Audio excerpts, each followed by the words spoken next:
Virginia Woolf. La señora Dalloway. La señora Dalloway dijo que ella misma compraría las flores, porque Lucy ya le había hecho todo el trabajo. Las puertas serían sacadas de sus goznes, los hombres de Rupelmeyer iban a venir. Y entonces pensó Clarissa Dalloway, qué mañana, fresca, como si fuesen a repartirla a unos niños en la playa. ¡Qué deleite! ¡Qué zambullida!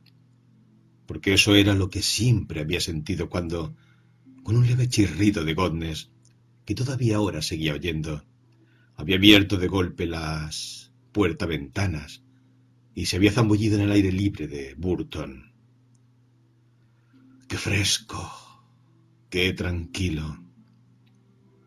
Más que ahora, desde luego. Estaba al aire en las primeras horas de la mañana. Como el aleteo de una ola, el beso de una ola, frío y cortante, y sin embargo, para los 18 años que tenía entonces, solemne, sintiendo, como sentía allí de pie la ventana abierta, que algo terrible estaba a punto de suceder, mientras miraba las flores, los árboles, el humo escapando entre su fronda, y a los grajos volando arriba y abajo. De pie y mirando hasta que Peter Walsh dijo: ¿Mirando a las musarañas? ¿Eso dijo? Prefiero a los hombres antes que las musarañas. ¿Eso dijo? Debí decirlo en el desayuno cuando ella había salido a la terraza. Peter Walsh volvería de la India un día de estos, en junio o julio. Había olvidado cuándo, pues sus cartas eran terriblemente pesadas. Eran sus dichos lo que una recordaba. Sus ojos, su cortaplumas, su sonrisa, su mal genio. Y una vez que miles de cosas se habían disipado completamente, ¡qué cosa tan extraña! Unos cuantos dichos como este sobre las musarañas. Se irguió un poco sobre el bordillo esperando que pasara el camión de Durnall. Una mujer encantadora, pensó Scrop Purvis, que la conocía como uno conoce a los vecinos de Westminster. Tenía el no sé qué de un pajarillo, del arrendajo, verde, azulado, ligera, vivaracha, aunque tenía 50 años cumplidos y muy pálida desde su enfermedad. Ahí estaba ella encaramada, sin verlo, esperando cruzar, bien erguida, porque de tanto vivir en Westminster, ¿cuántos años ya? Más de 20. Sientes, o en medio del tráfico, o al despertarte de noche. Clarissa estaba segurísima, una quietud particular, o mejor cierta solemnidad. Una pausa indescriptible, un suspense, aunque eso podía ser del corazón, según decían, aquejado de gripe, antes de que el Big Ben diese la hora. Ahora. El reloj tronó. Primero un aviso, musical, luego la hora, irrevocable. Los círculos de plomo se disolvieron en el aire. ¡Qué locos estamos!, pensó cruzando Victoria Street. Porque solo Dios sabe por qué nos gusta tanto, por qué lo vemos así, por qué lo inventamos, por qué construimos todo esto que nos rodea y lo destrozamos para volverlo a crear de nuevo. Pero si hasta los mismísimos mendigos, los miserables más desesperados, sentados en los portales, beben su destrucción, hacen lo mismo. Y eso no lo pueden solucionar las leyes del Parlamento, y por una y misma razón, aman a la vida. En los ojos de la gente, en el vaivén, el caminar y la caminata, en el estruendo y el tumulto, en los coches, automóviles, ómnibuses, Camiones, hombres anuncio, que van y vienen de un lado a otro. Y las bandas de música, organillos, en el triunfo, y en el tintineo, y en el extraño canto de algún aeroplano que pasaba volando, estaba lo que ella amaba, la vida. Londres, este momento de junio. Porque era junio. La guerra había terminado, salvo para gente como la señora Foxcroft en la embajada anoche, comiéndose las entrañas con sus lágrimas porque aquel joven tan bueno había muerto, y ahora la vieja finca iría a parar a manos de un primo, o como Lady Bexborough, que inauguró la tómbola. Dijeron, con el telegrama en la mano: John, su predilecto, muerto. Pero había terminado. Gracias a Dios, del todo. Era junio. Los reyes estaban en el palacio. Y por todas partes, aunque todavía muy temprano, había un movimiento, un ritmo, de ponis que galopaban, de bates de cricket que golpeaban. Lords, Ascot, Ranclagh y el resto, envuelto en la suave retícula del aire gris azul de la mañana, que a medida que avanzaba el día los desnudaría y depositaría en su césped y en sus campos de cricket, a los ponis troteros cuyas manos no hacían sino tocar el suelo para volver a saltar, y a los jóvenes incansables, las jovencitas riéndose en sus muselinas transparentes, las cuales, sin embargo, a pesar de haberse pasado la noche bailando, insistían en sacar a pasear ahora a sus absurdos perros de lanas.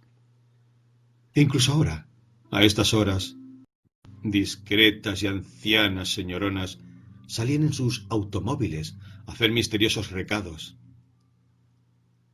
Los tenderos se afanaban en sus escaparates con sus diamantes y baratijas, sus preciosos y viejos broches verdes mar, con monturas dieciochescas para tentar a los americanos.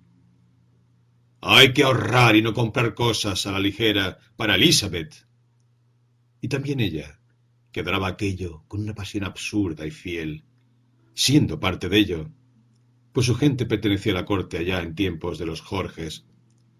Ella también, aquella misma noche, iba a deslumbrar y despertar admiración, a dar su propia fiesta. Pero, qué extraño, al entrar en el parque, el silencio, la neblina, el murmullo, los patos felices con su lento nado, las aves embuchadas contoneándose. ¿Y quién dirían que se acercaba? De espaldas al edificio del gobierno, de lo más correcto, con sus despachos en una cartera grabada con el escudo real. Ni más ni menos que Hutch Whitbread, su viejo amigo Hux, el admirable Hutch. Muy buenos días, Clarissa, dijo Hutch, excediéndose un tanto, ya que se conocían desde niños. ¿A dónde vas? Me encanta pasear por Londres, dijo la señora Dalloway. La verdad, es mejor que pasear por el campo. Acababa de llegar, desgraciadamente, para ver al médico. Otros venían a ver cuadros, a la ópera, a pasear, con sus hijas. Los Whitbread venían a ver al médico. Infinidad de veces Clarissa había visitado a Evelyn Whitbread en un sanatorio. ¿Estaba Evelyn otra vez enferma? Evelyn estaba bastante pachucha, dijo Hutch, dejando entender, con una especie de morisqueta o con un gesto de su cuerpo, muy bien vestido, masculino, sumamente apuesto, perfectamente cuidado. Siempre iba casi demasiado bien vestido, pero quizá no le quedaba más remedio, dado su puestecillo en la corte. Que su esposa sufría alguna dolencia interna. Nada serio, cosa que Clarissa Dalloway, vieja amiga suya como era, comprendería sin pedirle que le diera más detalles. Claro, Claro que lo comprendía. ¡Qué fastidio! Y se sintió muy fraternal y a la vez curiosamente preocupada por su sombrero. No era el sombrero adecuado para esa hora de la mañana, ¿verdad? Porque Hughes siempre le hacía sentir ahí, gesticulando, descubriéndose, un tanto exagerado, y asegurándole que podía pasar por una niña de 18 años y que, por supuesto, quería su fiesta esa noche. Evelyn insistió mucho en ello. Lo único es que posiblemente llegaría un poco tarde después de la fiesta en Palacio, a la que debía llevar a uno de los chicos de Jim.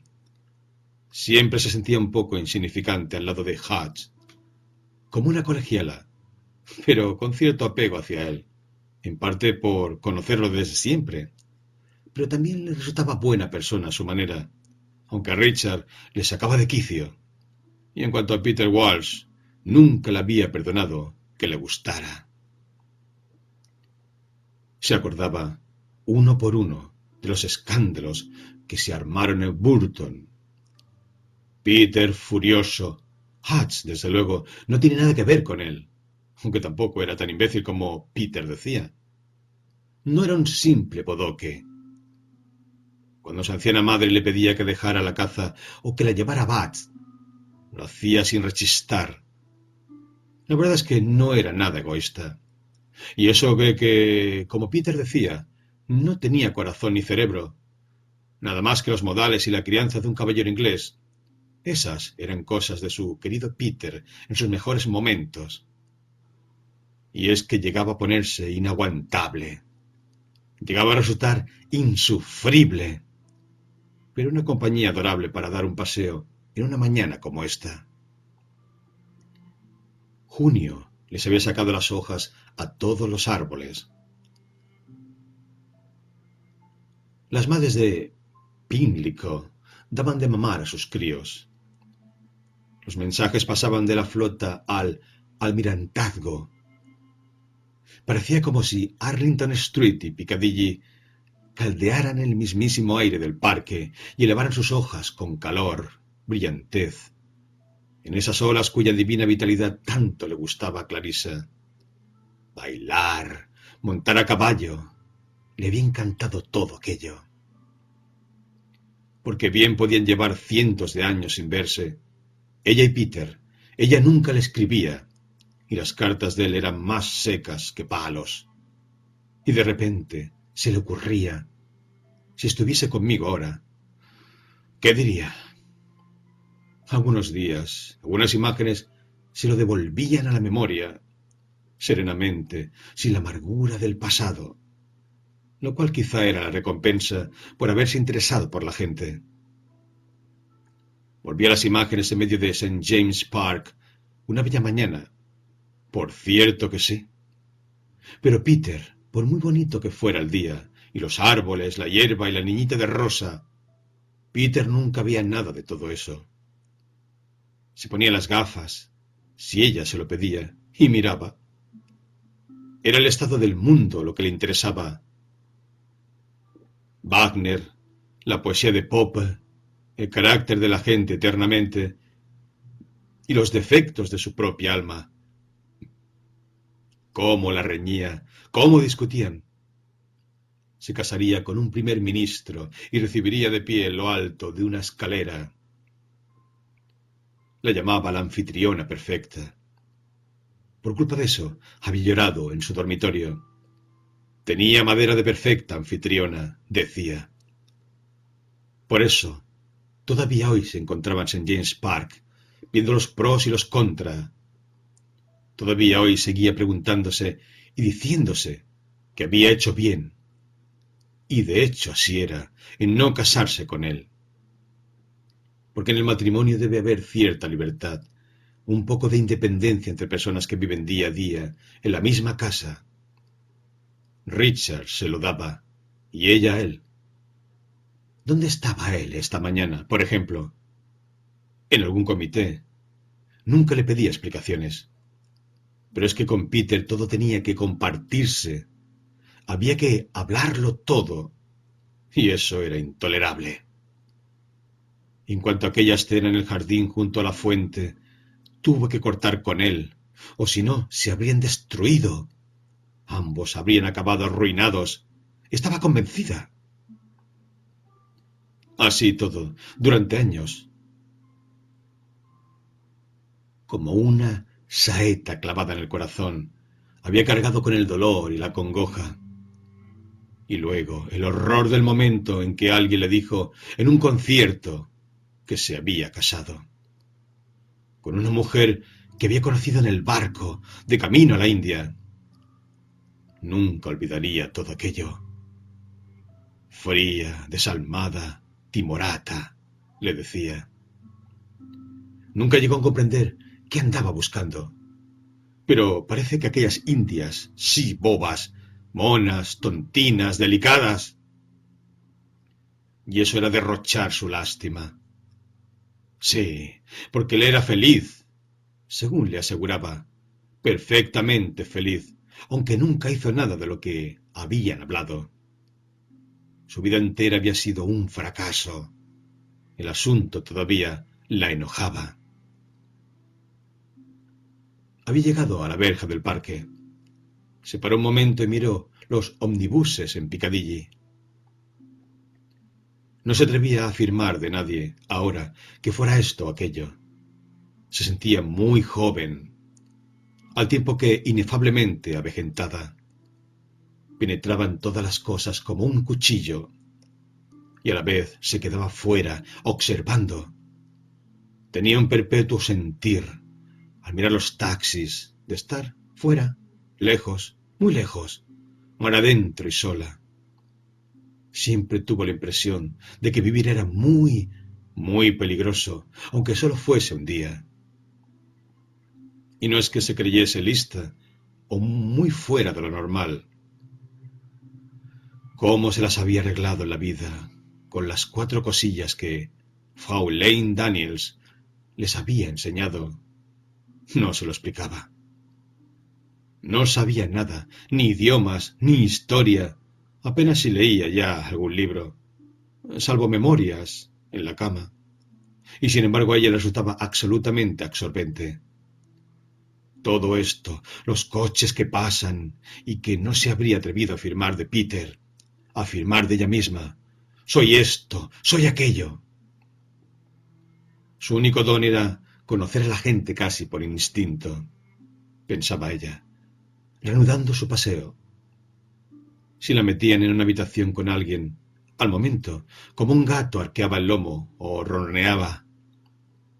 Devonshire House, Bad House, la casa con la cacatúa de la China.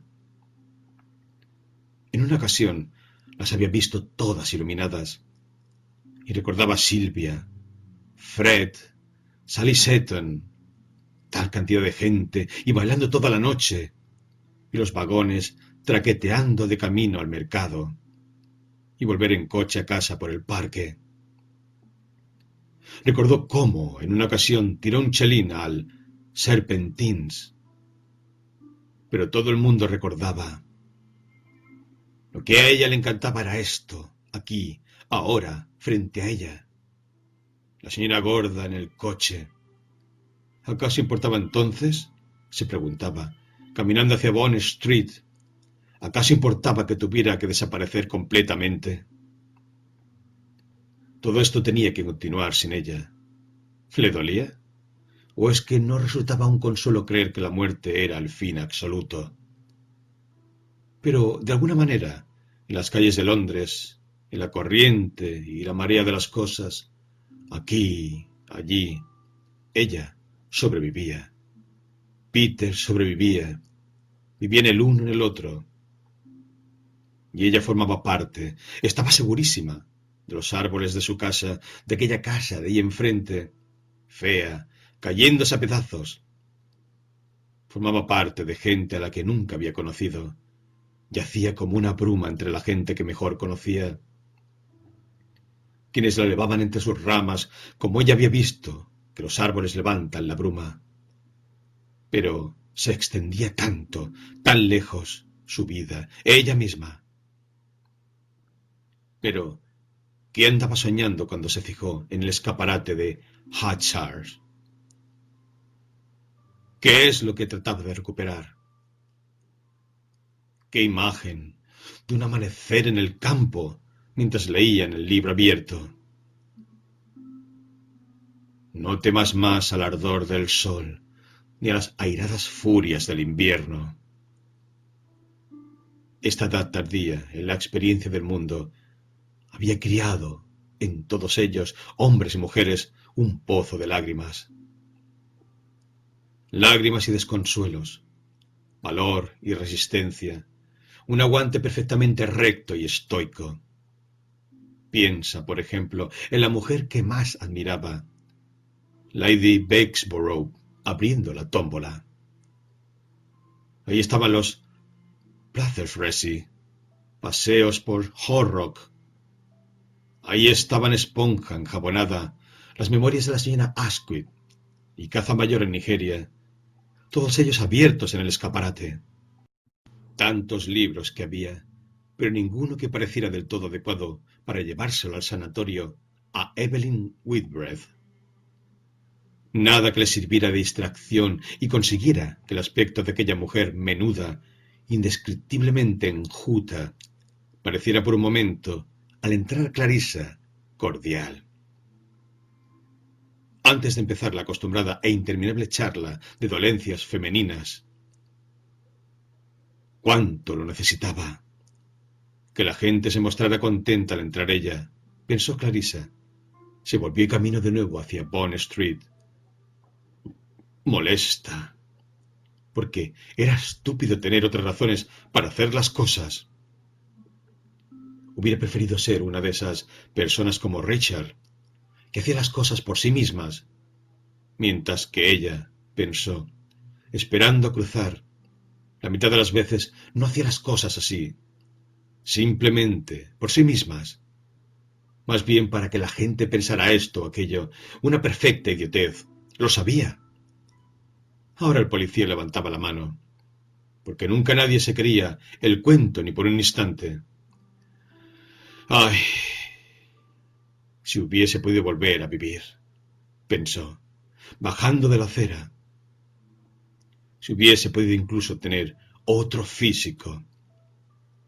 Hubiera sido, para empezar, morena como Lady Bexborough, con tez de cuero arrugado y unos ojos preciosos. Hubiera sido como Lady Bexborough, pausada y majestuosa, más bien corpulenta, interesada en la política como un hombre, con una casa de campo, muy digna, muy sincera. En lugar de eso, tenía una figura estrecha, como de palillo, una carita ridícula, picuda como la de un pájaro. También es verdad que tenía buen porte. Tenía bonitas manos y bonitos pies, y vestía bien, teniendo en cuenta lo poco que gastaba. Pero ahora, a menudo, este cuerpo que llevaba se para mirar un cuadro holandés. Este cuerpo, con todas sus cualidades, parecía no ser nada, nada en absoluto. Tenía la extrañísima sensación de ser invisible, de que no se la veía. Desconocida. Al no ver más posibilidades de casarse, ni de tener ya más hijos, nada más que este discurrir asombroso y algo solemne con todos los demás. Bond Street arriba, ser la señora Dalloway. Ya ni Clarissa, tan siquiera, ser la señora de Richard Dalloway. Bond Street la fascinaba.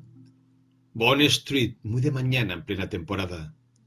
Sus banderas ondeando, sus tiendas, sin excesos, sin resplandor. Un rollo de tweed en la tienda donde su padre se había comprado los trajes durante 50 años. Unas cuantas perlas. El salmón encima de un taco de hielo. Eso es todo, dijo, mirando la pescadería. Eso es todo, repitió, parándose un momento ante el escaparate de la guantería, donde antes de la guerra te comprabas unos guantes casi perfectos. Y su viejo tío William solía decir que una dama se la conoce por los zapatos y por los guantes. Una mañana a mitad de la guerra se dio la vuelta en la cama. Había dicho: ya he tenido bastante. Guantes y zapatos. Le apasionaban los guantes, pero a su propia hija, a su Elizabeth, le importaban un comino ambas cosas. Un comino, pensaba, siguiendo por Bond Street hasta una tienda donde le guardaban las flores cuando daban una fiesta. A Elizabeth le interesaba su perro más que nada. Toda la casa olía a brea esta mañana. Pero bueno, mejor el pobre Grizzly que la señorita Killman. Mejor moquillo y brea y todo lo demás que quedarse sentada, enjaulada en una habitación cerrada, con un breviario. Cualquier cosa antes que eso, casi diría ella. Pero pudiera no ser más que una frase, como decía Richard, como las que pasan todas las chicas. Podía ser que se hubiera enamorado. Pero, ¿por qué de la señorita Killman? Que había ahí sido maltratada, sin duda. Uno debe ser tolerante con esas cosas, y Richard decía que era muy competente, que tenía una mente con un sentido verdaderamente histórico. De todas formas, eran inseparables. Y Elizabeth, su propia hija, iba a comulgar. Y en cuanto a cómo vestía, cómo trataba a la gente que venía a almorzar, no le importaba en absoluto, ya que según su experiencia, el éxtasis religioso endurecía a la gente. Las grandes causas también. Ensombrecía sus sentimientos, pues la señorita Killman haría cualquier cosa por los rusos. Se dejaría morir de hambre por los austríacos, pero en la intimidad infligía auténticas torturas, insensible como era, con su sempiterno impermeable verde. Año tras año llevaba ese impermeable, sudando. Nunca pasaba más de 5 minutos sin que te hiciera sentir su superioridad, tu inferioridad. Lo pobre que era, lo rico que eras, lo mal que vivía en su miserable barriada, sin un cojín, ni una cama, ni una alfombra, ni cosa parecida. Carcomida su alma con esa aflicción que llevaba clavada. La echaron del colegio durante la guerra. Pobre, amarga y desgraciada.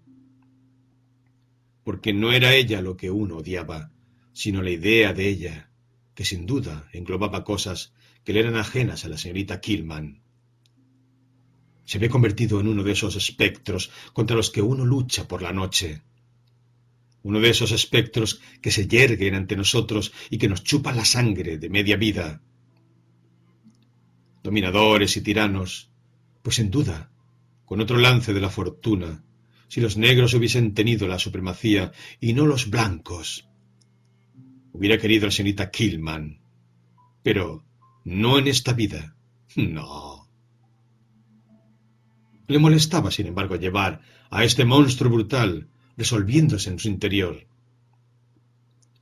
Oír el crujido de las ramas y sentir los cascos machacando el suelo de aquel bosque cubierto de hojarasca. El alma. No estar ya nunca satisfecha, ni completamente segura, porque en cualquier momento podía revolverse la bestia. Ese odio que, sobre todo, desde su enfermedad, tenía el poder de darle la sensación de que la arañaban, de que la dañaban el espinazo. Le causaba dolor físico y conseguía que el placer en la belleza, en la amistad, en estar a gusto, en ser amada y en hacer de su casa algo encantador, temblara, se derrumbara y doblara, como si verdaderamente hubiese un monstruo escarbando en las raíces. Como si toda la armadura de contento no fuese más que golatría. Este odio. ¡Bobadas! ¡Bobadas! Gritaba para sus adentros, mientras empujaba el batiente de la puerta de Mulberry, la floristería. Entró, ligera, alta, muy erguida, y fue saludada al momento por la señorita Pyme, con su cara de perro y las manos siempre rojas, como si las hubiese metido con las flores en agua fría. Había flores, espuelas de caballero, flores de guisante, ramos de lilas y claveles y montones de claveles. Había rosas, había lirios. Sí, respiraba el dulce olor a tierra del jardín, mientras hablaba con la señorita Pine, que le debía favores y que pensaba que era buena, porque había sido buena con ella hace años. Muy buena, pero estaba más vieja este año, moviendo la cabeza de un lado a otro entre lirios y rosas, y metiendo la cara con los ojos cerrados en las matas de lilas para respirar. Tras el tumulto de la calle, el olor delicioso, la frescura exquisita. Y luego, al abrir los ojos, qué frescas estaban las rosas, como sábanas de encaje recién planchadas en su bandeja de mimbre, y qué oscuros y serios los claveles, con las cabezas bien tiesas, y todas las flores de guisante abiertas en sus maceteros, con su tinte violeta, blanco como la nieve, pálido como si fuera al atardecer, cuando las jóvenes con sus trajes de muselina salen a coger rosas y flores de guisante, cuando el espléndido día de verano, con su cielo azul, casi azabache, y claveles, calas y espuelas de caballero ya ha terminado. Y era ese momento, entre las 6 y las 7, cuando todas las flores, rosas, claveles, lirios, lilas, brillan. Cada una de las flores parecen una llama que arde por su cuenta, suave y pura, en los arriates brumosos.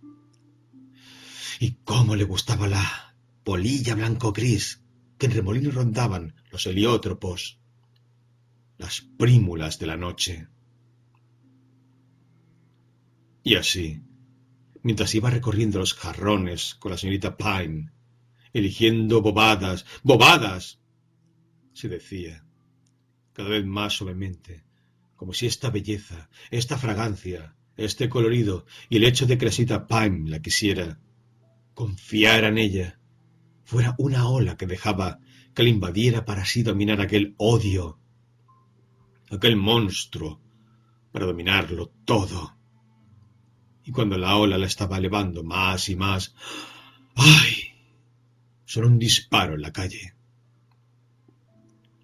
Vaya con los automóviles esos, dijo la señorita Pine, mientras iba hacia el escaparate a echar un vistazo y volvía, con una sonrisa de disculpa y las manos llenas de flores de guisante, como si fuese la culpable de todos esos automóviles, de todos esos neumáticos de automóvil.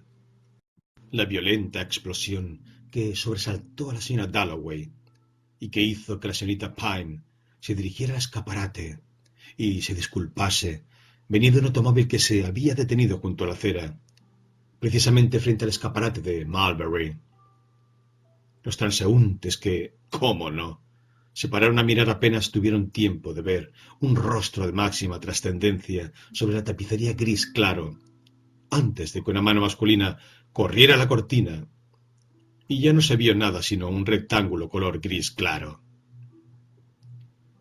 Así todo, al instante, empezaron a circular rumores desde el corazón de Bond Street a Oxford Street, por un lado, hasta la perfumería de Atkinson, por otro, deslizándose invisibles, inaudibles, como una nube, decidida, como un velo sobre una loma, y cayendo precisamente con algo de la sobriedad repentina de la nube, y con su misma sobriedad, sobre unos rostros que un momento antes estaban completamente alterados.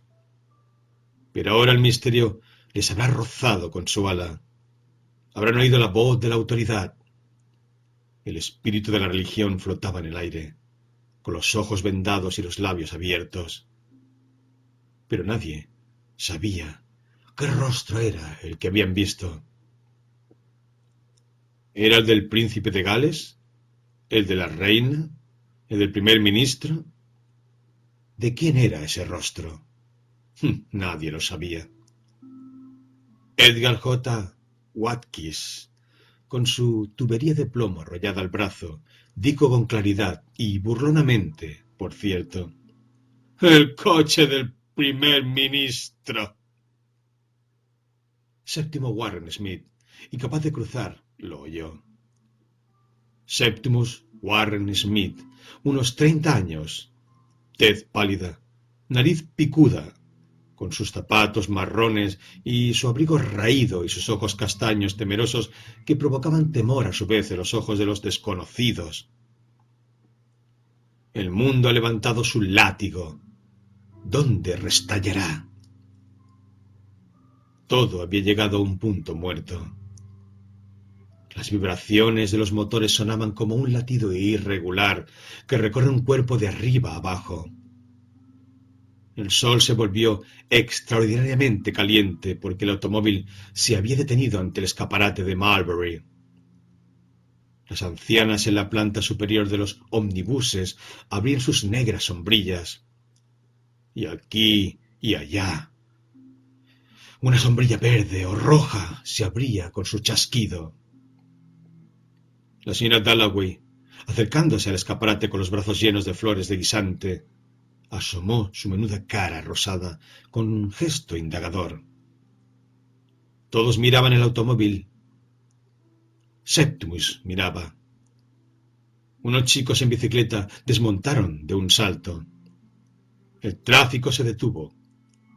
Y ahí seguía el automóvil parado, las cortinas corridas, con un curioso dibujo impreso, como un árbol, pensó Septimus, aterrado por esta gradual concentración de todas las cosas ante sus ojos, como si algún horror hubiese subido a la superficie y estuviese a punto de inflamarse de repente.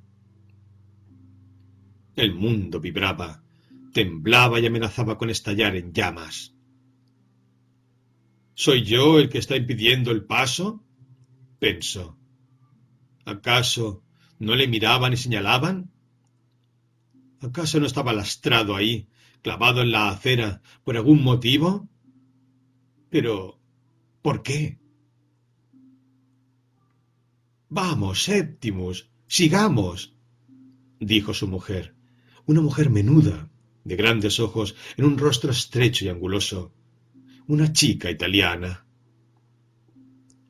Pero la propia Lucrezia era incapaz de apartar la vista del automóvil y del dibujo del árbol de las cortinas. ¿Sería la reina la que estaba ahí? ¿La reina que iba de compras? El chófer, que llevaba un rato abriendo algo, dándole vueltas, cerrándolo, ocupó su asiento. Vamos, dijo Lucrezia. Pero su marido, porque llevaban 5 años de casados, dio un salto, se agitó y dijo: Bueno, vale. Enfadado, como si lo hubiese interrumpido. La gente tiene que darse cuenta. La gente tiene que ver. La gente, pensó, mientras miraba al gentío embelesado por el automóvil, a los ingleses con sus hijos, sus caballos y su ropa, a quienes admiraba en cierto sentido, pero ahora no eran más que gente, porque Septimus había dicho: «Me voy a Matam». Una frase espantosa. ¿Y si lo hubieran oído? Miró al gentío. ¡Socorro! ¡Auxilio! Quería gritarles a los chicos de la carnicería y a las mujeres: ¡Socorro! El otoño pasado, sin ir más lejos, en el Embankment, ella y Septimus estaban arropados con el mismo abrigo, y, como Septimus no hacía más que leer el periódico en lugar de hablar con ella, se lo arrancó sin importarle, riéndose en las barbas del viejo, que los vio. Pero el fracaso se esconde. Tendría que llevárselo a algún parque. «Ahora vamos a cruzar», dijo ella. Tenía derecho a su brazo, aunque fuera insensible. Él se lo daría a ella, que era tan sencilla, tan impulsiva, 24 años tan solo, sin amigos, en Inglaterra, que había dejado Italia por amor a él, un trozo de hueso. El automóvil, las cortinas corridas y su aire de reserva inescrutable, prosigue hacia Piccadilly, y todavía seguía siendo el foco de todas las miradas. Todavía provocaba en los rostros a ambos lados de la calle el mismo oscuro aliento de veneración, ya fuese por la reina, el príncipe o el primer ministro. Nadie lo sabía. El rostro, lo que se dice el rostro, solo lo habían visto 3 personas durante unos segundos. Incluso sexo era objeto de disputa. Pero no cabía duda de que la grandeza estaba sentada ahí dentro. La grandeza pasaba por allí, oculta. Bond Street abajo, a corta distancia, al alcance de la mano de la gente corriente que quizás estuviera ahora, por primera y última vez, a punto de hablar con la majestad de Inglaterra. El símbolo permanente del Estado, que se dará a conocer a los investigadores curiosos que criben las ruinas del tiempo, cuando Londres sea solo un camino cubierto de herbajos, y todos estos que se apresuran por la acera este miércoles por la mañana no sean sino huesos entre cuyo polvo aparezcan unas cuantas alianzas de boda y los empastes de oro de innumerables muelas picadas. Entonces se sabrá de quién era el rostro del automóvil. Probablemente sea la reina, pensó la señora Dalloway mientras salía de Mulberry con las flores. La reina. Y por un instante adoptó una postura de dignidad extrema, ahí parada junto a la floristería bajo el sol, mientras el coche pasaba, parsimonioso, con las cortinas corridas. La reina de camino a algún hospital, la reina inaugurando alguna tómbola, pensó Clarissa. El jaleo era tremendo para la hora que era. Lords, Ascot, Hurlingham. ¿Qué pasaba? Se preguntaba, porque la calle estaba bloqueada. La clase media británica, sentada a lo largo del piso superior de los autobuses con paquetes y paraguas. Sí, incluso con pieles, en un día como este, pensó Clarissa. Era más ridícula, más inconcebible de lo que uno pudiera imaginar. Y hasta la reina estaba retenida. La propia reina tenía el paso cortado. Clarissa se había quedado detenida a un lado de Bond Street. Sir John Buckhurst, el viejo juez, en el otro, con el coche entre los dos. Sir John había dictado la ley durante años y le gustaban las mujeres bien vestidas. Y entonces el chófer, asomándose imperceptiblemente, mostró algo a la agente de policía que, tras dirigirle un saludo, levantó el brazo. Empezó a hacer señas con la cabeza. Apartó el ómnibus a un lado y el coche pasó. Lenta y muy silenciosamente prosiguió su camino. Clarissa lo adivinaba. Clarissa lo sabía, por supuesto. Había visto algo blanco, mágico y redondo en la mano del sirviente, un disco con un nombre inscrito. ¿El de la reina? ¿Del príncipe de Gales? ¿Del primer ministro? El cual, con la fuerza de su propio lustre, se había abierto paso como un hierro candente. Clarissa vio cómo el coche se hacía más pequeño en la lejanía hasta desaparecer, para poder arder entre los candelabros, las estrellas centelleantes, las pecheras, rígidas con su adorno de hojas de roble, Hutch Whitbread y todos sus colegas, los caballeros de Inglaterra, aquella noche en el palacio de Buckingham. También Clarissa daba una fiesta. Se estiró un poco. Así iba a estar ella, en lo alto de las escaleras. El coche se había ido, pero había dejado tras él una tenue onda que fluía por las tiendas de guantes, las sombrererías y sastrerías a ambos lados de Bond Street. Durante 30 segundos, todas las cabezas apuntaron en la misma dirección, la ventanilla, mientras escogían un par de guantes. ¿Hasta el codo más arriba? ¿Color limón o gris pálido? Las señoras se interrumpieron. Al terminar la frase algo había ocurrido. En algunos casos, algo tan nimio que su vibración no la podía registrar ningún instrumento matemático, por muy capaz que éste fuera de transmitir sacudidas y terremotos hasta China.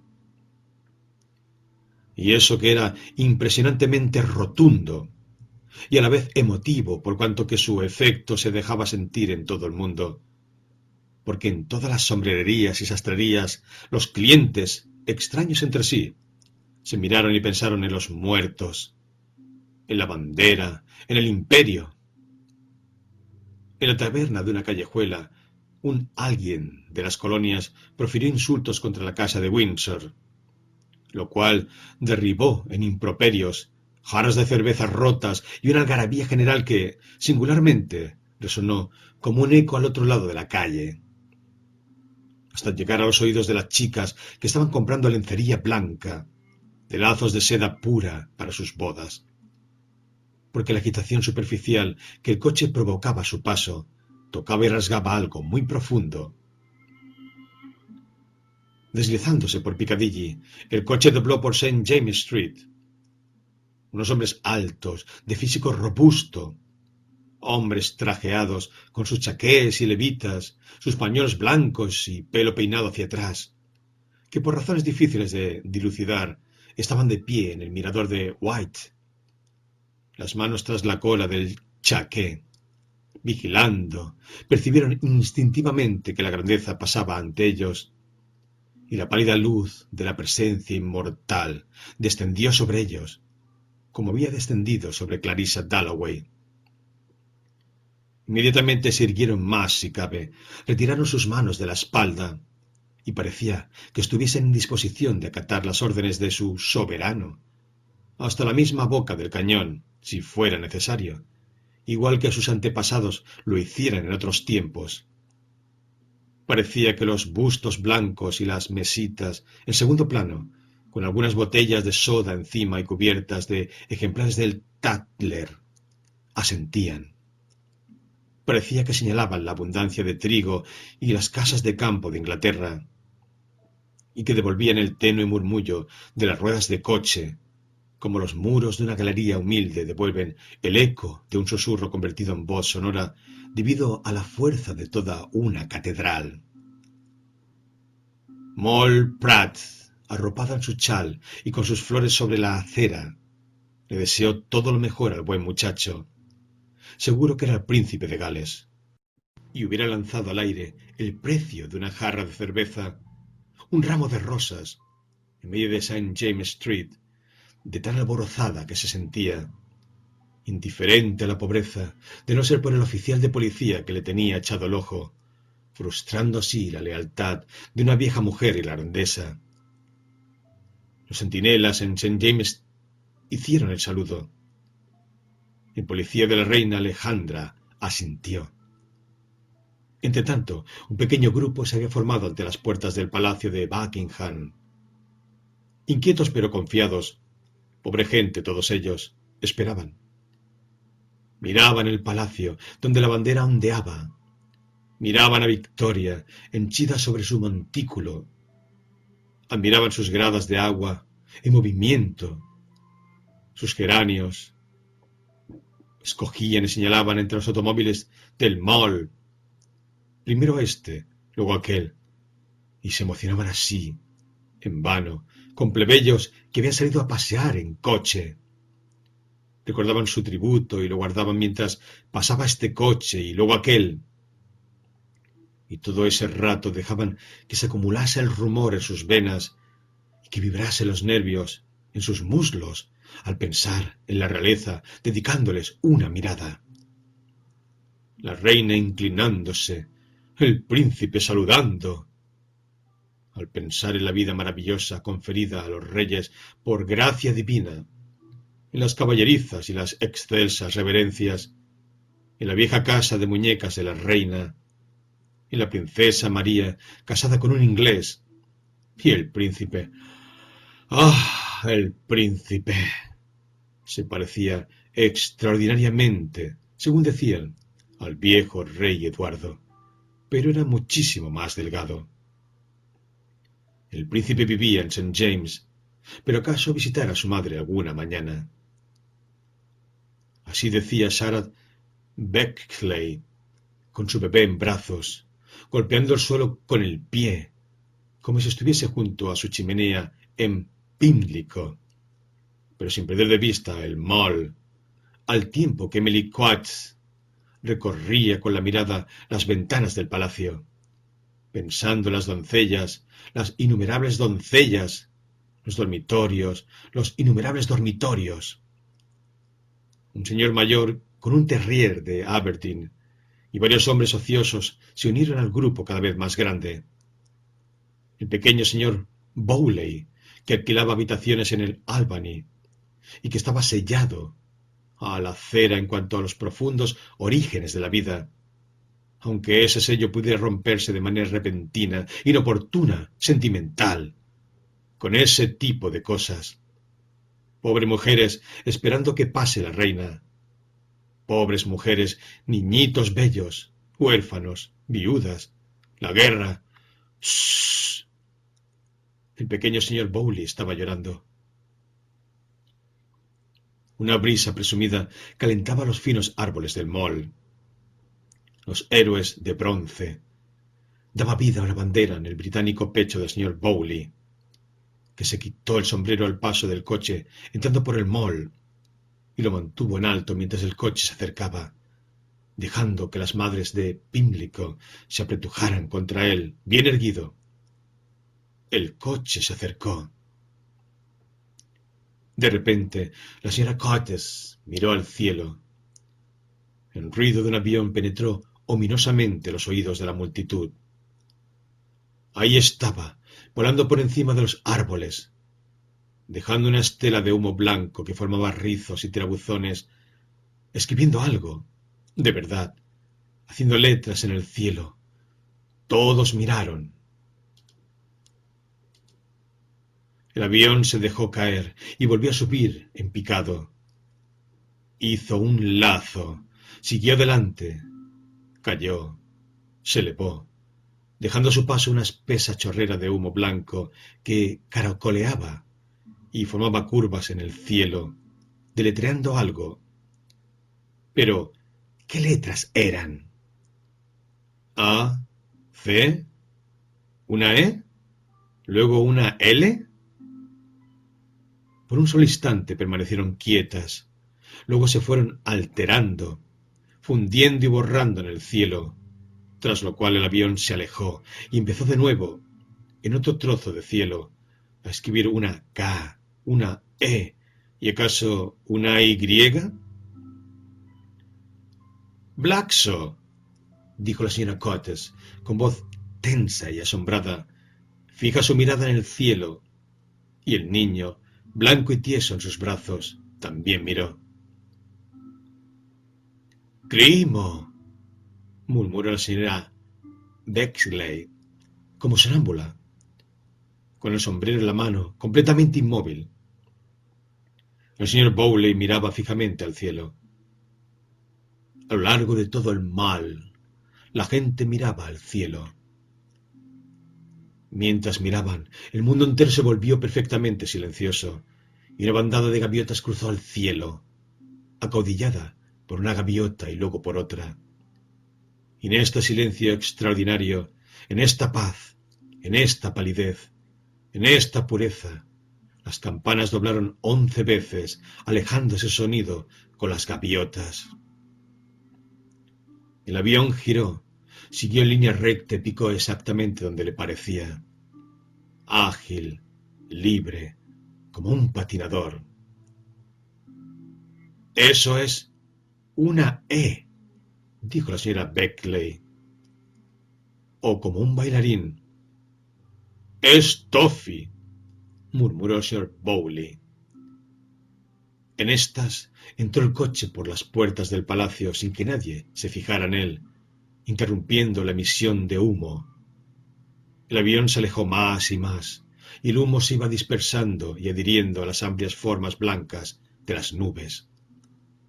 Se había ido. Estaba detrás de las nubes. Ni un ruido. Las nubes que se habían unido a las letras E, G o L. Iban sueltas y libres, como si estuviesen destinadas a volar de este a oeste para realizar una misión de la mayor importancia que jamás sería dada a conocer. Y sin duda así era, una misión de la mayor importancia. Entonces, de repente, como un tren saliendo de un túnel, el avión salió de las nubes otra vez, penetrando su sonido en los oídos de toda la gente, en el MAF, en Green Park, en Piccadilly, en Regent Street, en Regent's Park, y la onda de humo se curvó tras él, y el avión descendió y volvió a subir en picado, grabando una letra tras otra, pero ¿qué palabra estaba escribiendo? Lucrecia Warren Smith, sentada junto a su marido en un banco de Broad Walk de Regent's Park, levantó la mirada. «¡Mira! ¡Mira, Septimus!», exclamó, porque el doctor Holmes le había dicho que estimulara en su marido, que no padecía nada serio salvo que estaba un tanto pachucho, el interés por las cosas que ocurrían a su alrededor. Así pues, pensó Septimus, levantando la mirada, están haciéndome señas, sin formalizarlo en palabras. Es decir, que no sabía leerlo todavía, pero estaba bastante claro. Esta belleza exquisita, y las lágrimas empañaron sus ojos al mirar las letras de humo languideciendo y disipándose en el cielo, y confiriéndole, en virtud de su inagotable caridad y risueña bondad, una forma tras otra de belleza inimaginable, y mostrando su intención de entregarle belleza a cambio de nada, siempre a cambio de una simple mirada. Más belleza. Las lágrimas corrieron por sus mejillas. Se trataba de Toffee. Estaban anunciando Toffee. Le dijo a Rezia, una ama de cría. Juntas empezaron a deletrear T, O, F, K, R. Dijo el ama, y Septimus la oyó decir K, R, junto a su oído. Profunda, suavemente, como un órgano suave, pero con un tinte de aspereza en la voz, como la de una cigarra. Una aspereza que le raspaba el espinazo de forma deliciosa y transmitía a su cerebro unas ondas de sonido que, tras el impacto, se quebraban. ¡Qué descubrimiento tan maravilloso! Que la voz humana, en determinadas condiciones atmosféricas, porque uno debe ser científico, ante todo científico, puede devolverles la vida a los árboles. Alegremente, Rezia puso la mano con toda su fuerza en su rodilla, de tal manera que se sintió lastrado, transfigurado. De lo contrario, se habría vuelto loco con la animación de los olmos balanceándose, arriba y abajo, con todas sus hojas encendidas y el colorido que variaba de intensidad, del azul al verde de una ola hueca, con las plumas que coronan a los caballos o a las damas, tan orgullosas en su balanceo, tan espléndidas. Pero no se volvería loco, cerraría los ojos, ya no quería ver nada más. Sin embargo, las hojas le llamaban, estaban vivas, los árboles estaban vivos, y las hojas, al estar conectadas mediante millones de fibras con su propio cuerpo, ahí sentado, lo abanicaban arriba y abajo. Cuando la rama se estiraba, él también daba cuenta de ello. Los gorriones que revoloteaban subían y luego se dejaban caer en las fuentes melladas. Formaban parte del cuadro. Blanco y azul, y los trazos negros de las ramas. Los sonidos componían armonías con premeditación. Los intervalos que los separaban eran tan relevantes como los sonidos. Un niño lloraba. A lo lejos sonó una bocina. En su conjunto suponían el advenimiento de una religión nueva. Septimus, dijo Rezia. Le dio un fuerte respingo. La gente se va a dar cuenta. Voy hasta la fuente y vuelvo, dijo ella, porque ya no aguantaba más. El doctor Holmes diría que no era nada. Si por ella fuese, mejor sería que estuviese muerto. Era incapaz de quedarse sentada junto a él cuando se quedaba así, con la mirada fija, sin verla, y haciendo que todo fuese espantoso. El cielo y los árboles, los niños jugando, arrastrando sus carritos, con sus silbatos, cayendo al suelo, todos eran espantosos. Y él que no quería quitarse la vida, y ella que no se lo podía decir a nadie. Séptimos ha trabajado demasiado. Eso era lo único que le podía decir a su propia madre. Amar le hace a uno solitario, pensó. No se lo puede decir a nadie, ni siquiera ya a Séptimos. Y volviendo la mirada atrás, lo vio ahí, sentado, con su abrigo raído, solo, encorvado con la vista perdida. Y esa cobardía, en un hombre, decir que iba a quitarse la vida. Pero Séptimos había luchado, era valiente. Él no era Séptimos en este momento. ¿Que estrenaba un cuello de vestido? ¿Que estrenaba sombrero? Él nunca se daba cuenta. Y era feliz sin ella. Nada sin él la hacía feliz. Nada. Él era egoísta. Así son los hombres. Porque él no estaba enfermo. El doctor Holmes decía que no le pasaba nada. Extendió la mano ante ella. Vaya, la alianza se le movía, de tanto que había adelgazado. Ella era la que sufría, pero no tenía a quién contárselo. Lejos ya quedaba Italia, sus casas blancas y la habitación donde sus hermanas se sentaban a hacer sombreros, las calles que todas las tardes se llenaban de gente que iba de paseo, que reía a carcajadas, no como la de aquí, vivos a medias nada más, arrebujados en sus tumbonas, mirando unas cuantas flores feas plantadas en una maceta.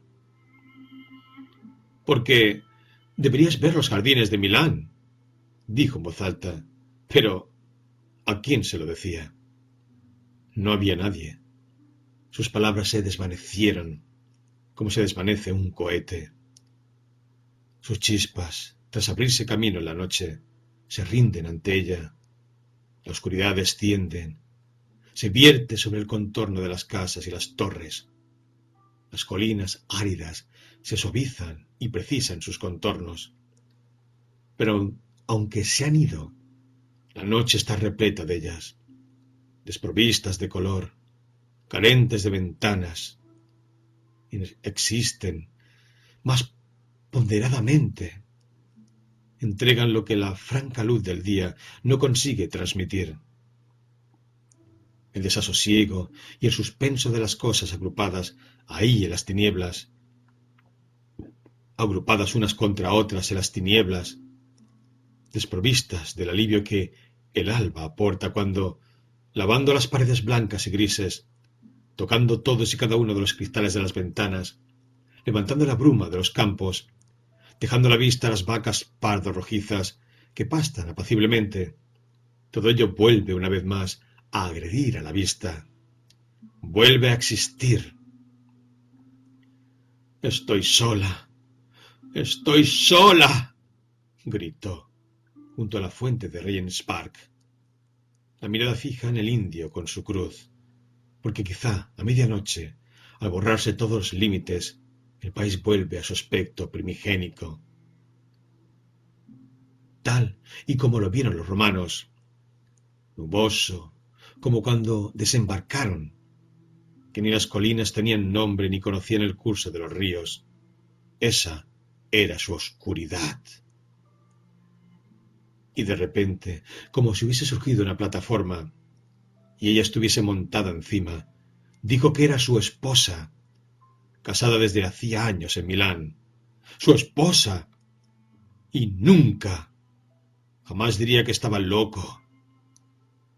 Dando un giro, la plataforma descendió y ella fue bajando, bajando, porque él se habría ido, pensó. Se habría ido, tal era su amenaza, a quitarse la vida, a tirarse debajo de un carro. Pero no, ahí seguía, solo, sentado en el banco, con su abrigo raído, las piernas cruzadas, la mirada fija, hablando en voz alta. Los hombres no deben talar árboles. Hay un Dios. Anotaba tales revelaciones al dorso de los sobres. Cambia el mundo. Nadie mata por odio. Hazlo saber. Lo anotó. Esperaba. Escuchaba.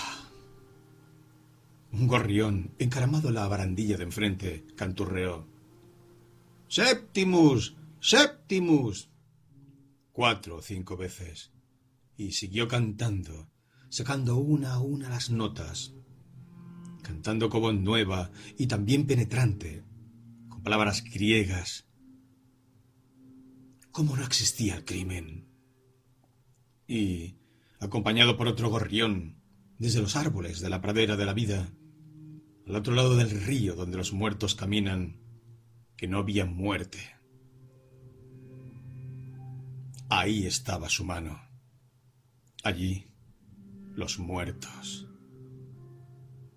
Unas cosas blancas se estaban juntando tras la barandilla de enfrente, pero no se atrevía a mirar. Evans estaba detrás de la barandilla. ¿Qué dices?, dijo recio de pronto, sentándose junto a él. Otra vez me han interrumpido. Ella siempre le estaba interrumpiendo. Alejarse de la gente. Debían alejarse de la gente, dijo él, levantándose de un brinco. Hacia allá, donde había sillas bajo un árbol y la extensa pendiente del parque se dejaba caer como una pieza de tela verde, con una nube azul y rosa formándole un techado de tela muy en lo alto.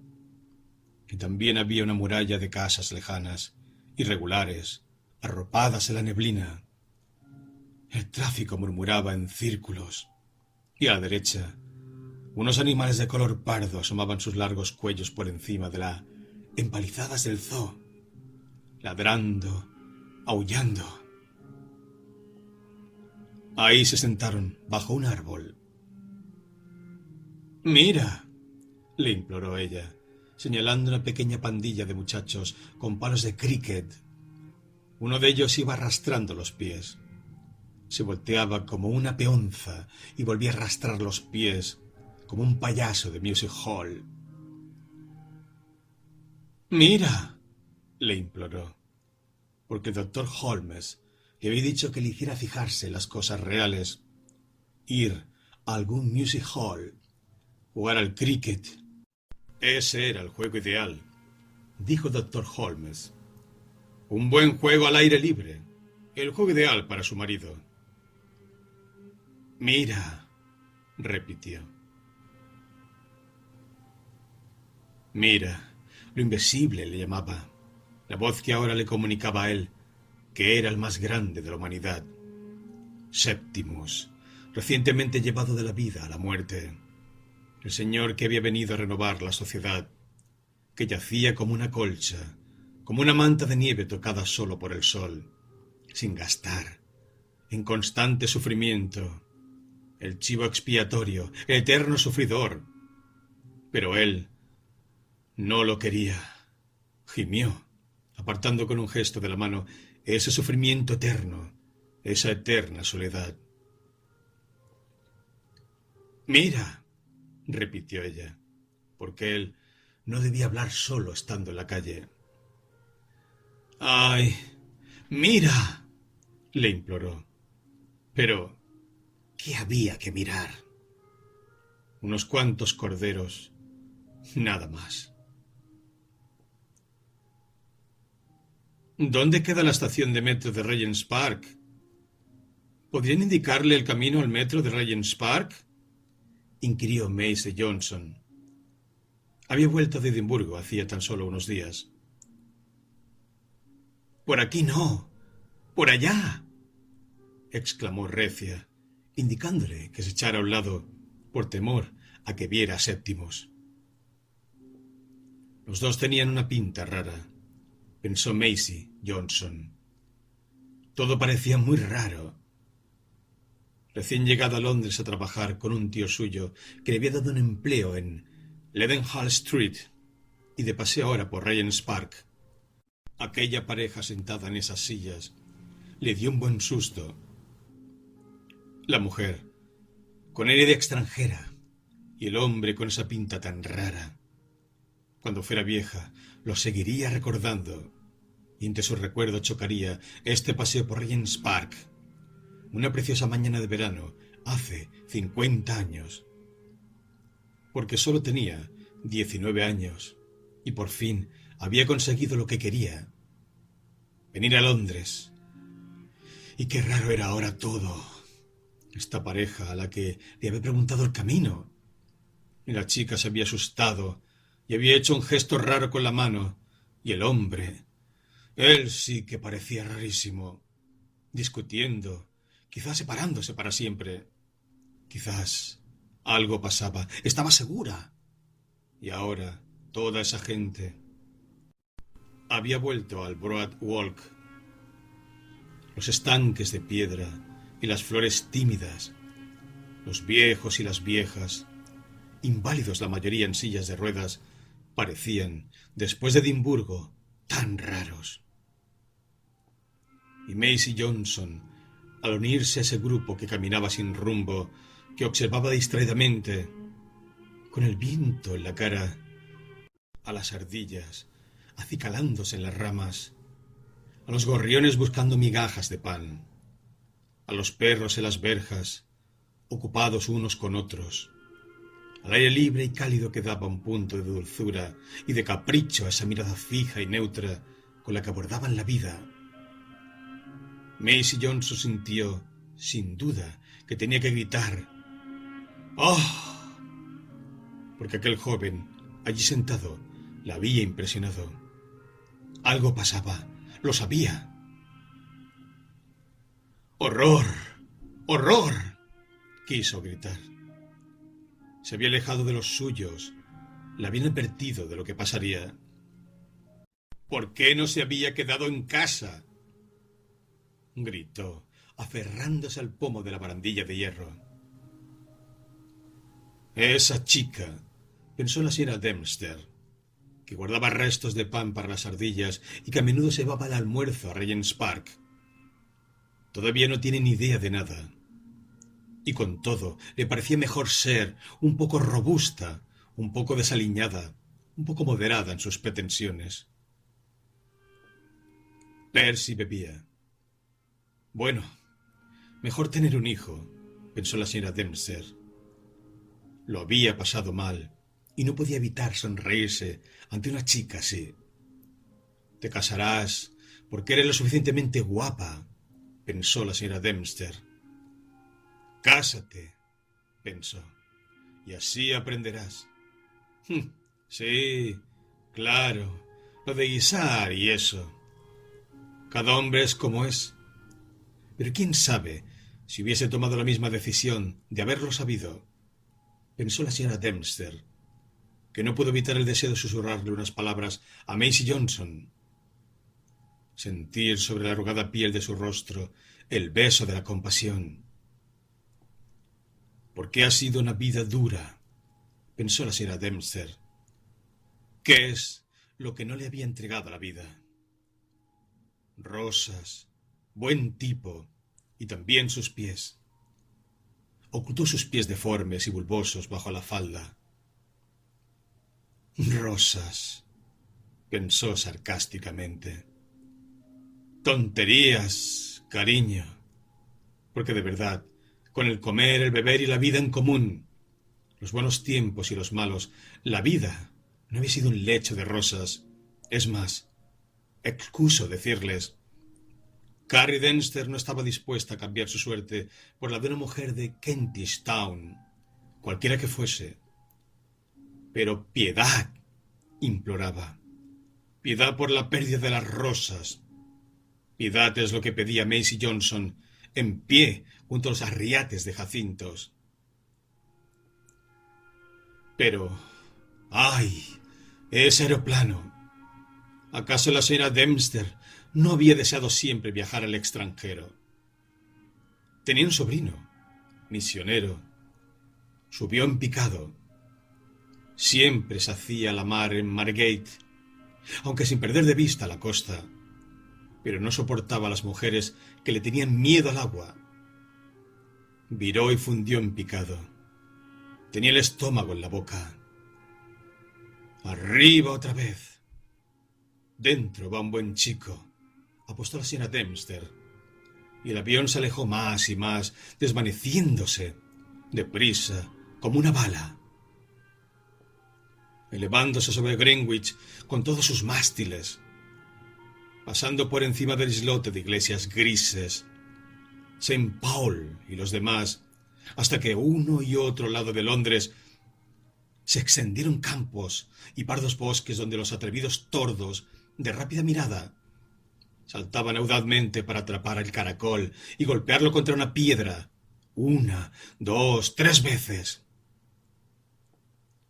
El aeroplano se alejó más y más, hasta que solo fue una brillante chispa, una aspiración, una concentración, un símbolo. Así le pareció al señor Bentley, que segaba enérgicamente el césped de su jardín de Greenwich. Del alma del hombre, de su decisión, pensó el señor Bentley, rodeando el cedro, de escapar de su propio cuerpo, de salir de su casa con el pensamiento. Einstein, la especulación, las matemáticas, la teoría de Mendel. El aeroplano se alejó cada vez más. Entonces, mientras un personaje andrajoso e insólito, con una cartera de cuero, vacilaba de pie en la escalinata de la catedral de St. Paul, y porque dentro estaba ese bálsamo, esa gran bienvenida, todas esas tumbas con pendones ondeando en lo alto, trofeos de victorias conseguidas, no contra ejércitos, pensaba el hombre, sino contra ese molesto espíritu de búsqueda de la verdad que me ha dejado en esta precaria situación, sin empleo. Es más, la catedral brinda compañía, pensó. Te invita a pertenecer a una sociedad. Grandes hombres pertenecen a ella. Hay mártires que han muerto por ella. ¿Por qué no entrar? Pensó. Poner esta cartera de cuero, repleta de papeles ante un altar. Una cruz. El símbolo de algo que se ha elevado por encima de toda búsqueda, de toda pregunta, de todo discurso construido, y se ha convertido en un puro espíritu, sin cuerpo, espectral. ¿Por qué no entrar? Pensó, y mientras vacilaba, el aeroplano se alejó sobrevolando Ludgate Circus. Era extraño. Estaba silencioso. Ni un ruido se oía por encima del tráfico. Parecía que nadie lo gobernara, que volara por su propia voluntad. Y ahora, alzándose curva tras curva, subió en línea recta, como algo que se eleva hacia el éxtasis, en puro deleite, y soltó una estela de humo blanco que, retorciéndose, escribió una T, una O, una F.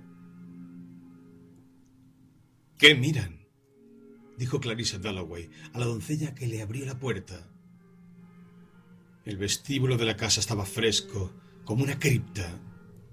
La señora Dalloway se llevó la mano a los ojos, y mientras la doncella cerraba la puerta y oía el rumor de las faldas de Lucy, se sintió como una monja que se ha apartado del mundo y siente cómo la envuelven los velos familiares y las antiguas devociones. La cocinera silbaba en la cocina. Oyó el tecleo de la máquina de escribir. Era su vida, inclinándose hacia la mesa del vestíbulo, se sometió a dicha influencia, se sintió bendecida y purificada, diciéndose a sí misma, mientras cogía el blog de los recados telefónicos: cómo momentos como este son brotes en el árbol de la vida, flores de oscuridad, pensó, como si alguna preciosa rosa hubiera florecido solo para ella.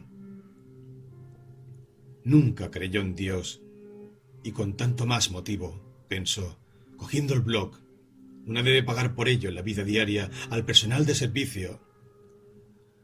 Sí, a los perros y los canarios, y sobre todo a Richard, su marido, que era el fundamento de todo ello, de los alegres sonidos, de las luces verdes, incluso de la cocinera que silbaba, porque la señora Walker era irlandesa y se pasaba el día silbando.